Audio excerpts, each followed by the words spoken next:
in Europe, we have been working and flying with hot air balloons for approximately 40 years now, and it has turned out to be the safest means of air sport in the world.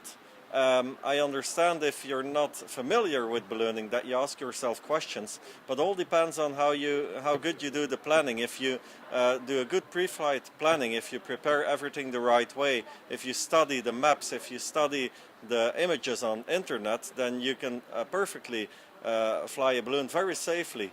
The other thing about the fact that you can't steer the balloon is that it turns ballooning into a very attractive activity. Because, and it sounds very strange that I'm telling that of my own passion, but it's useless.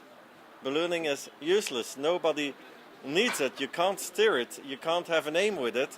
The only thing you can do is just take off and have full enjoyment for an hour, and then look for a good place to go down again. But you really disappear from the world for an hour, and the only thing you can do is enjoy the view, because you don't have a steering wheel.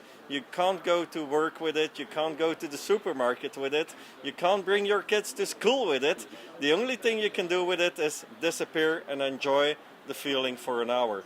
I have been flying balloons for 28 years now. We operate 14 balloons ourselves in Belgium, and I am very proud to say that in all these 28 years we have never had an important incident or accident. Since 1993 in Belgium, so I have trained a lot of pilots in Europe. We are at the moment talking to the Civil Aviation Authority to create some kind of a scheme of what pilots need to learn to Ghanaian standards to become balloon pilots. The Ghanaian authorities have turned out to be very detailed and very organized. People in Europe could easily think that in African countries things like these are easy and can be done in a few weeks. Now, I have experienced that that's absolutely not the case. People from the Civil Aviation Authority visited our premises and had a training for a week to learn everything about ballooning in a condensed way, of course.